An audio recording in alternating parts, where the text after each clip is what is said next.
Welcome to the 12 Days of Edition Wars. In this year's series, we are taking a deep dive into the iconic monsters of Dungeons & Dragons. On this, the 7th day of Edition Wars, my DM gave to me a giant huggy bear that just wants to be loved.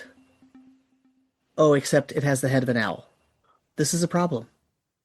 My Ladies and DM gentlemen, gave to me an owl in a bear suit. An owl in a bear suit, yes. A bear in an owl suit. A mixture. Something. Yes, ladies and gentlemen, today we are talking about the owlbear, one of the most iconic and well-known creatures in all of Dungeons and Dragons. I am your host, Sam Dillon, and with me today is my other host, Brandis Stoddard. How are you today, sir?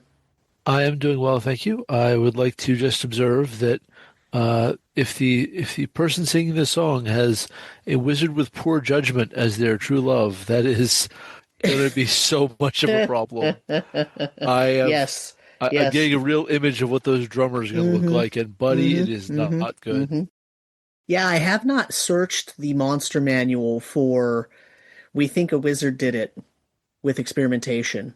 Yeah. But there are many entries that basically say just that. Yeah. And this is one of those. So let's talk about it. So the owlbear, as we know it today, is one word, Owlbear, one word, one creature. But when this creature was brought into the game, it was actually two words, owl space bear.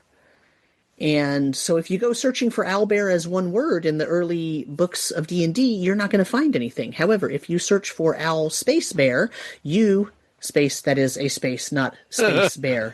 Anyway, would be amazing. Yes, that's amazing. Yes, Spelljammer, suddenly we're spelljamming.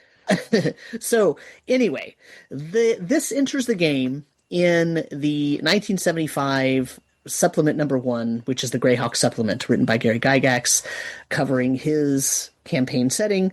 And the owlbear in that book is two words, and it has 2 claw attacks and 1 bite attack. And if the claw attack is especially good, it actually causes more damage to the target. And we get, let's see, there's also, remember folks, these books list things very strangely. So we learned that it has 2 claws and 1 bite. There are 2 tables, and we learned that it has, on the first table we learned what kind of attacks it has. On the second table we learn, of course those are pages apart, right? We learned that there are 2 to 5 appearing, so 1d4 plus 1. The armor class is 5. They have a pretty good speed of 12. They have 5 hit dice, and there's a 40% chance they're in their lair, and they have a decent treasure. So what does our description say? Our description says, owlbears, creatures of horrid visage and disposition. Owlbears will attack whatever they see and fight to the death. They deliver a hug is in quotes, just as a werebear, for example, as well as great damage from the beak, tooth, and claw. A large male will stand 8 feet tall, weigh 1,500 pounds, and have claws over 2 inches long. Their bodies are furry, tending towards feathers over the cranial region, and the skin is very thick. So that's what we get. It's not a very a big description. And so now is when I remind the audience some of the inspiration for the Gygax creatures in the very early days were these little plastic toys that they were like produced in a factory and put in a bag and sold relatively cheaply. And it's sort of these offshoot creatures that they're I think branded like mythological or prehistoric creatures or something. And they really don't look like real creatures. But 3 of them in particular were the inspiration for 3 relatively iconic D&D creatures, the owlbear being one of them, the other one being the bulette, and then the rust monster. And so you get this idea of, what was Gary thinking? Well, he was thinking, hey, this could be an interesting creature. If I put some details on this, I could make this really interesting for my players. And so that's what he did. And so that's where the owlbear comes from. It was this yellow piece of plastic with some reddish highlights, and it looked like a bare body with a weird, almost like almost lizard-like tail, though furry, and it had 2 arms and 2 legs, and then it had the head of a bird with a beak in it. It does not have enormous eyes like an owl, like when you think of an owl, but it is scary sounding. So that's where that comes from, and that's our first entry. If we step forward just a tiny bit into the Holmes basic rules, you get something that is very similar. You get same movement, same hit dice, same armor class, same treasure type, 3 attacks. Here, though, they just do 1d8 damage each, and there's no ability for it to do more damage if it, quote, hugs you. It has the same size references here, the same ugly disposition reference. It says it attacks with a beak, a claw, and a bear hug, but they all just do 1d8 damage. Remember, Holmes Basic kept it very simple. So that's fine. So really no changes. It also is still 2 words instead of 1. When we get to the basic rules, this is the Moldvay Cook Marsh basic rules, so the red and blue books. All the stats are the same. 2 claws, 1 bite, same treasure type. Number appearing is still 1 to 4. I guess it was 1d4 plus 1 in OD&D, but regardless. We do get a save now. It does have a save class. It saves as a 3rd level fighter. Same, almost exact same description, especially about its size and weight. Nasty temper, usually hungry. It prefers meat. That's new. And then it actually describes, though here, it describes the actual hug. It says if both paws of an owlbear hit the same opponent in 1 round, the owlbear will, quote, hug for an additional 2d8 points of damage. So it still lists all the damage from all 3 attacks as 1d8, but if both paw attacks, both claw attacks basically, hit, it does 1d8 damage for each claw attack plus an additional 2d8 damage. And then it tells us, It adds a little fact, they are found underground and in dense forests. So suddenly this thing, the fact that this has 3 attacks, okay, and the fact that it can do additional damage if it hits with 2 of them, that's not a rare mechanic in the earlier editions of the game. That's relatively common, even up through 1st edition. Here, it makes this a very formidable creature. It doesn't have a super duper awesome armor class. It's not like an armor class of 1 or -1.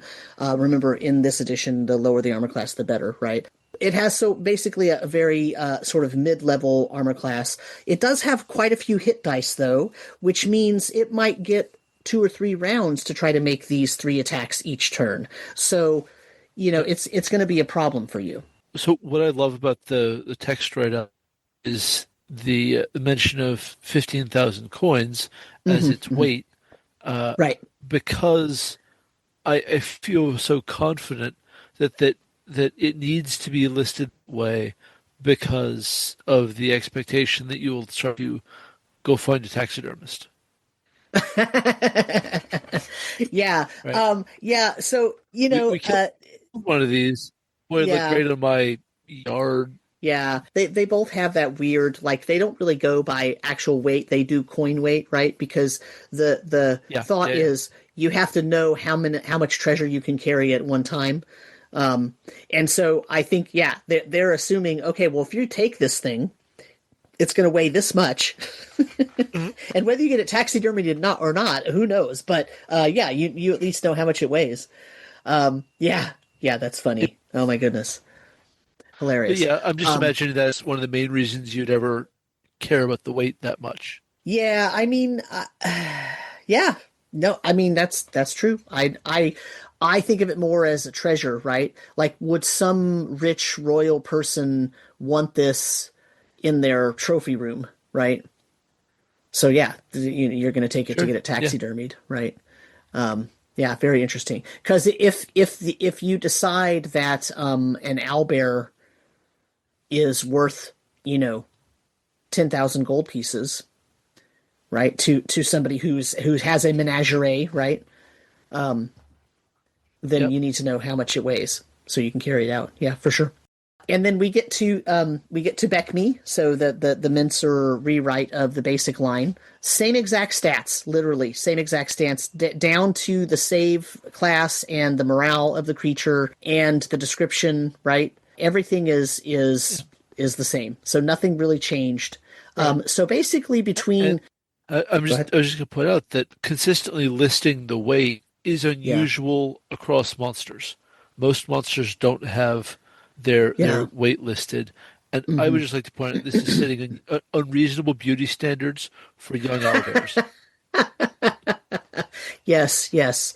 Well, owlbear plastic surgery boomed as an industry, at some point. Yes. Yeah. No, it's true. You're right. Like, most things do not get their weight listed. You're absolutely right. It's very interesting. They're owls. They're owls are a poster child for eating disorder, right? Yes. Yeah. Pellets and young. So then we get to first edition, and you get the iconic David Sutherland art, which looks I very much like the toy It's that. by David Sutherland, but I swear to God, it looks like it was drawn by Maurice Sendak. I mean, it could be. And perhaps Maurice Sendak had as his inspiration that little bag of plastic toys from Hong Kong. I don't know. If we look at the first edition Yeah, entry, who can uh, say? very little has changed. The hit dice changed slightly, 5+2 instead of just 5. Your damage per attack slightly decreases for the non-hugging, right? It goes down to 1d6 from 1d8, but you still get to do extra damage if you hit twice. They still give the size as 8 feet tall. The intelligence is relatively low because, of course, it's a creature, right? It's an animal. But they do expand the description quite a bit. Here's what the description says. It's basically the same, but they expand on it a little bit. The horrible owlbear is probably the result of genetic experimentation by some insane wizard. This is what we were referencing earlier, right? If your beloved is giving you a Christmas gift and that is an insane wizard who is doing genetic experimentation with some strange animals, you might get an owlbear for Christmas. These creatures inhabit the tangled forest regions of every temperate clime, as well as subterranean labyrinths. They are ravenous eaters, aggressive hunters, and evil-tempered at all times. They attack prey on sight and will fight to the death. The owlbear attacks with its great claws, 2 inches long in large males, its snapping beak, and then grasps a victim and squeezes and bites it to death. If it scores a paw hit of 18 or better with either of its forelimbs, the owlbear has dragged the victim to itself, and the opponent will take an additional 2 to 16 hit points of damage from the hug. That melee round and Oh every melee wow. round thereafter until the owlbear is killed. Note that if the armor class of the opponent is such that an 18 is insufficient to hit, the hug is not effective and no damage is taken. So this is really just an expansion of the original description in the Greyhawk supplement, right? Because Well, the Greyhawk it's one supplement, huge change. well, It's one huge but it, change. right, but it's the same as what it was in Greyhawk, because in the Greyhawk supplement it says in the table it says 1 to 6 for the attack with the claws. However, if they get a score of 18 or better, you get a hug, and then you get 2 to 16 points. Uh-huh. So the monster manual, Yep. when Gary wrote it, he derived his description and stats Yep. directly from the original Greyhawk, not from the Holmes Basic or BX or BECME versions of the creature. And then he That's right. expanded on it. He expanded on it. So So, the yeah. difference I'm highlighting is the difference between does it need to hit with one claw or both to hug? It just needs to And hit with an eh, 18. Yep. right. And so Gary's version and this version need to just hit an 18. We've seen some where they need to hit with both claws Hmm. to you to get basically their rend, as it Right. were. Yep. Yeah. Yeah, no, that's Go exactly ahead. right. Go That's ahead. the main difference. That's why I was pointing this out, because in the original, it's the same way. If it only hits with one, that's okay as long as it rolled an 18. And if it rolled an 18 to hit, it gets to hug. And that hug does 2 to 16, does 2d8 points of damage, along with the initial damage, right? Whereas the Holmes Basic doesn't even have the hug in it, so it removed it entirely. And the Moldvay Cook added it back in, but it added the idea that it has to hit the same opponent with both claws first before it gets the hug. That's what happened in BX. That's the Moldvay Cook. And then when Frank Mintzer updated that, he kept that same thing and said, okay, if both paws hit. When Gygax did the monster manual, he went back to his original where you don't have to hit twice. Yeah. So very formidable, very formidable. Now, actually scoring that 18 or better, who Yeah, knows? Didn't yeah, come up in right, every fight with an owlbear, right? right, right, right. And then it gives it adds to their description. Owlbears have brownish black to yellow brown fur and feathers. 1,300 to 1,500 pounds. They'll be darker colored if they're male. The beaks of these creatures are yellow to ivory. The eyes are red rimmed and exceedingly terrible to behold. It also talks about if you encounter them in the lair, there might be young owlbears there. There might be eggs. The eggs are worth a lot of money. And then it says young under 50% growth are worth 5,000 gold on the open market. So now we get back to the discussion we had a second ago, which is, well, if you kill an adult, you have to know how much it weighs so you can go have it taxidermied because it's worth money. Yeah, these things apparently were sought out for various reasons. Yeah. So very interesting. So that is the first edition. Let's take a look at second edition and see if it changes anything. I will say that the art in the second edition Monstrous Manual is the closest to the actual description of it being a bear-like body with 2-inch claws on its legs and feet and Yep. legs and paws, right? And a feathered head with with a beak, right? With a bill, a bird's Yep. bill. The other ones are more cartoonish, like the actual toy that this idea was based on, right? But this is more like a bear body with a little fluff of tail like a bear has, very small tail, rather than it's standing up on Yep. its hind legs and it uses its forelegs like arms, like human arms, right? If we look at the stats, you get same armor class, same movement, same hit dice as first edition. Thaco's the same. Number of attacks, the damage stays the same as first edition. It has the special hug attack. So basically all the stats are the same. We get such a small change here. Like there's almost no change throughout this entire, again, Holmes made it simpler. It didn't even have the hug attack. But ultimately, and that change matters, of course, if you're in combat with it, but ultimately there's just not much change here. This is one of the least changed creatures that is an iconic creature. It's one of the least changed throughout this whole series of from all the way from the initial original edition to through second edition. We're going to look at third in a second, of course. Now, as the second edition Monster Manual does, it gives a very much more elaborate ecology and combat description and all that. So, sorry, I didn't mean to cut you off.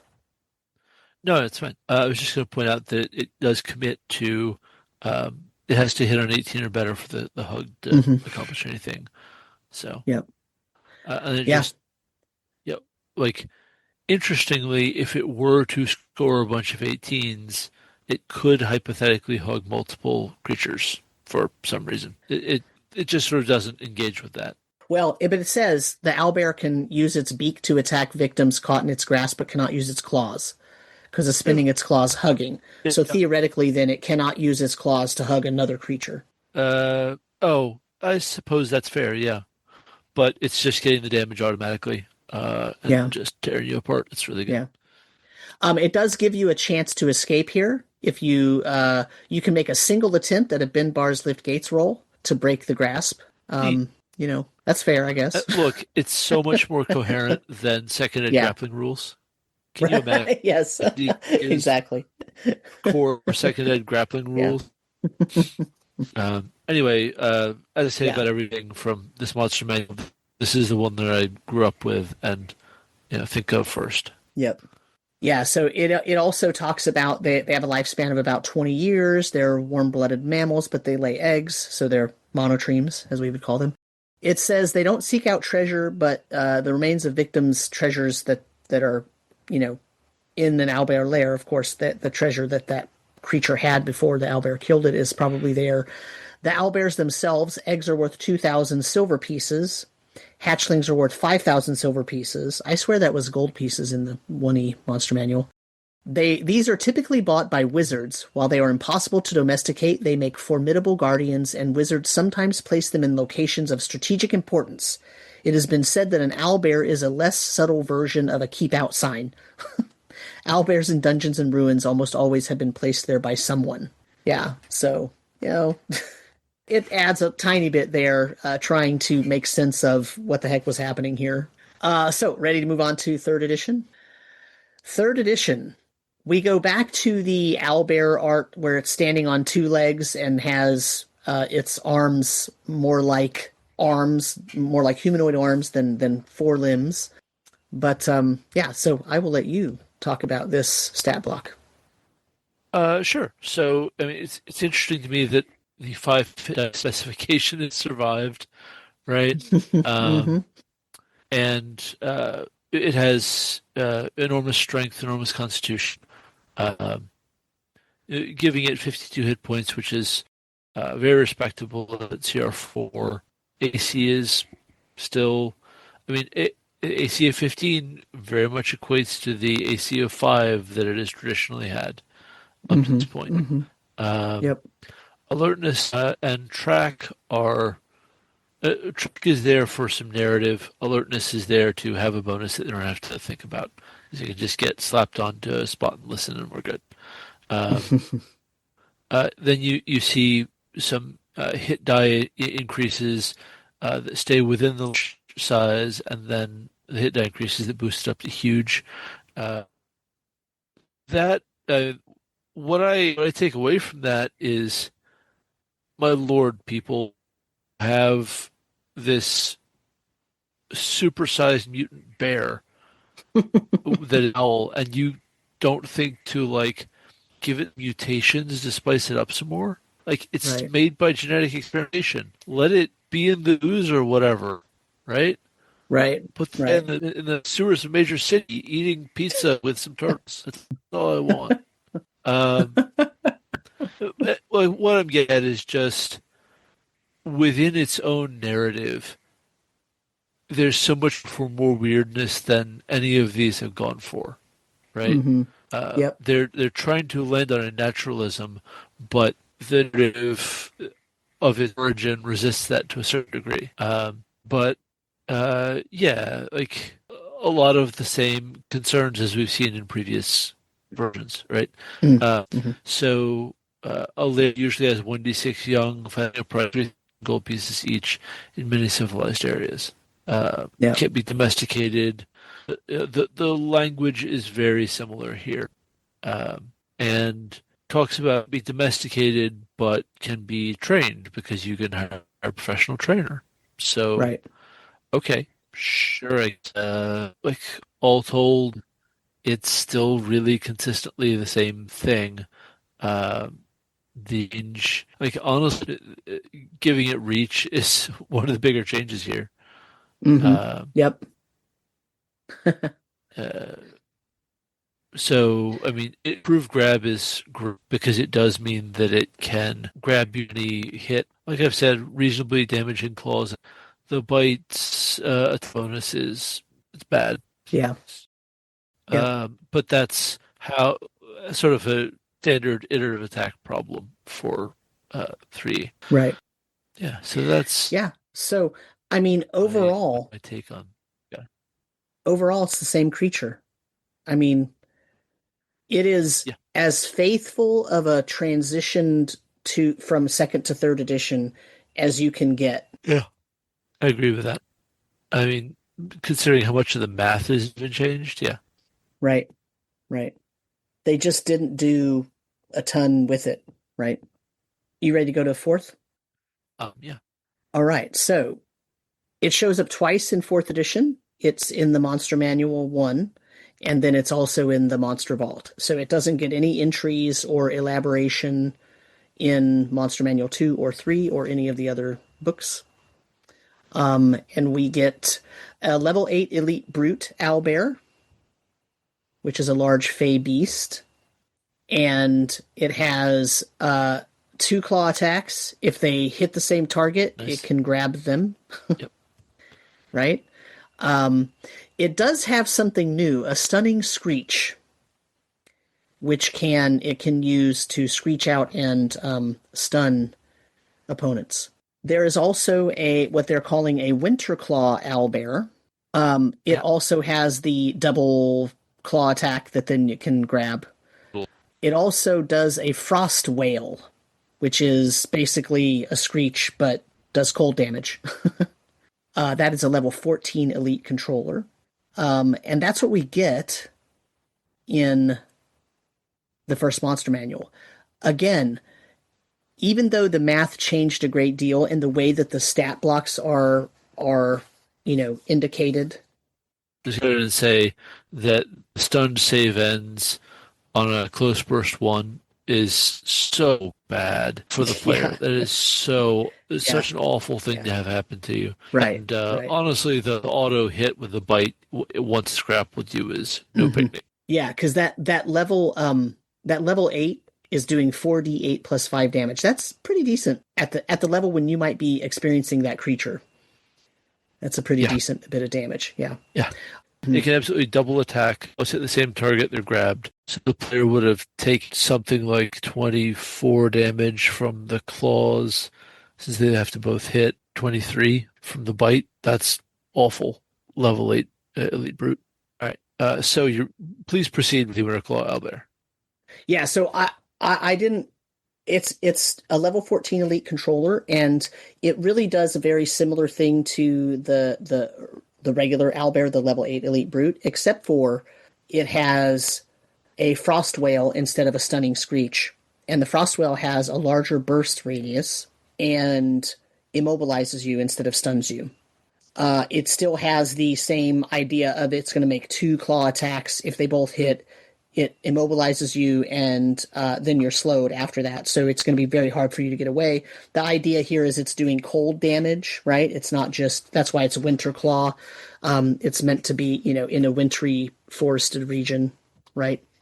So very standard kind of owlbear, right? Like both of these stat blocks, you could look at this and say, yeah, that tracks. That's very much follows from the very original owlbear idea.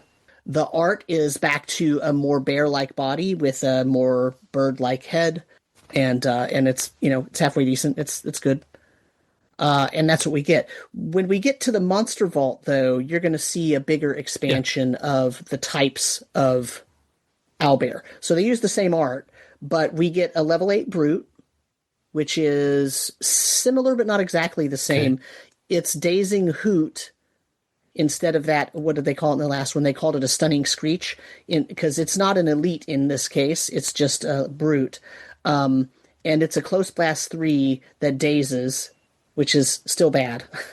And then we have a level 8 elite brute. Daze is still pretty bad. Right, Daze is still bad. Now we have a level 8 elite brute, which is really just the same one as before. So now we have 2 level 8 owlbears. We have a young owlbear that's not an elite. Oh, not quite. Well, I know, but then we have a level 8 elite brute, right? But now if we look at the changes, you see bigger changes. Yeah.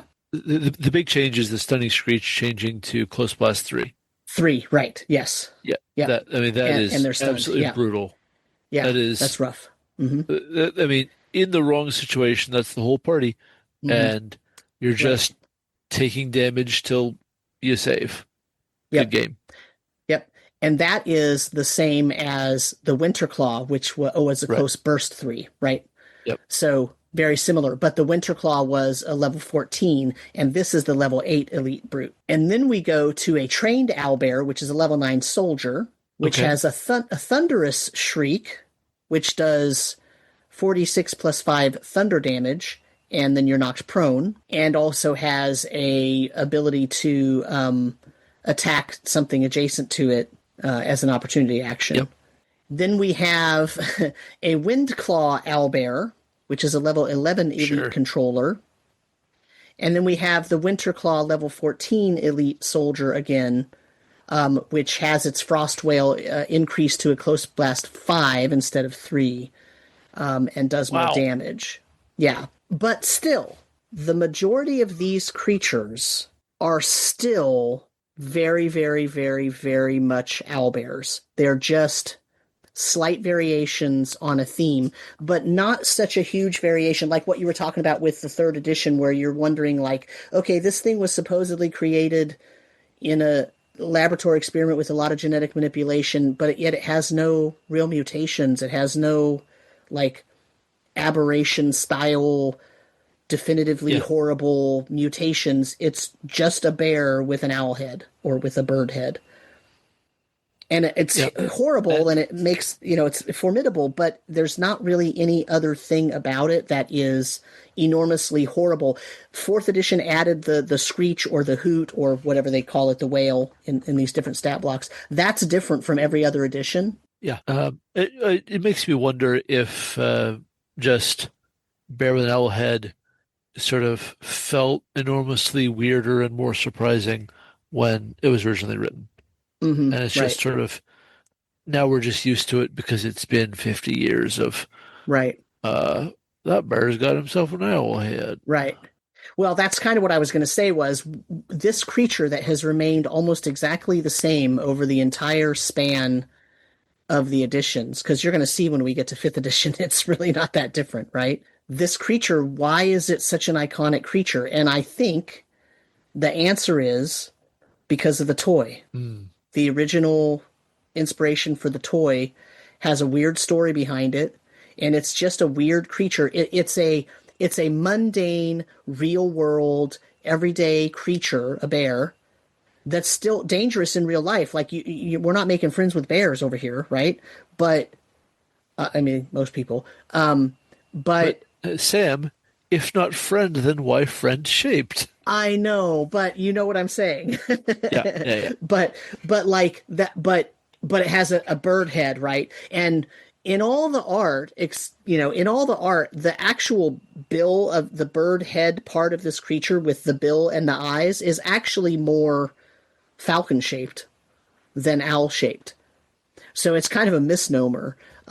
But that's Yeah. my biologist side talking, and not, Yep. not, doesn't really have any basis in anything, in terms of the game. But yeah, so that's what we get. So let's move on to fifth edition, and we'll take a look at the owlbear. And now is the first time you get art that actually has an owl-like face on the Yeah. bear, Yeah. right? But when we look at in the 2014 Monster Manual, when we look at it, it's a challenge rating 3. It has 2 attacks, one with its beak, one with its claws. It does okay damage, I guess. It has no hug. It has no rending ability, right? Yep. It doesn't even make 2 claw attacks. It only makes 1 claw attack. Also, its AC is not very good. Really low. Yeah. Right. So So, yeah. So this is sort of a very, very straightforward and by the numbers kind of yeah, I might, fight several of these in a single combat. They're very normal. They're not hard to manage at hmm, all. right. But I think that this is a better candidate than ever for so this one got some weird mutations because a wizard did it. Right. Yep. And Yeah. This fifth edition entry, I got to tell you, is a little disappointing to me. I would agree with that, right? I think that maybe the most interesting line of this is in Owlbear Origins. However, venerable Hmm. elves claim to have known these creatures for thousands of years, and some Fae insist that owlbears have always existed in the Feywild. Right. And so there's a couple of different interesting ways to go with that. One of which is Feywild owlbears went extinct. The wizard was trying to recreate them Right. and Right. succeeded to his Yep. peril. Right. Yes, exactly. Yeah. Are there many changes in the 2024 Monster Manual? So no. uh, they pick up a actually no, they don't. That's the same number. I'm sorry. They pick up a Hmm. climb speed. That's rather nice. Um, Okay. Yeah. and the beak claw distinction is dropped for rend. They have 2 Hmm. rend attacks. Okay. Um, but it is listed really, really briefly. Um, and then there's a D4 table of owlbear den features, which is pretty fun. I do like Yeah. that. Yep. Um, That's nice. I mean, there's no room for lore in the 2024 book, so Right. there's no discussion of what you could sell owlbear eggs for. But Right. Nothing in the the 2014 either. yeah, that's not terribly surprising. It still Yeah. would have been a little out of character by this point. Yep. Um, Yeah. and then the D4 table is good. It does stay interesting. Uh, Additionally, there's a primeval owlbear that is CR7, picks up more hit points, more AC, magic resistance. It makes two ravage attacks that do almost same amount of damage, but also there's a charge option. So if the target is a huge or smaller creature and the owlbear moves 20 plus feet straight toward it immediately before the hit, the target takes an extra 2d8 slashing damage and has the prone condition. So getting Interesting. put on your ass by Yeah. uh, a primeval owlbear. Yeah. Also, they have a screech.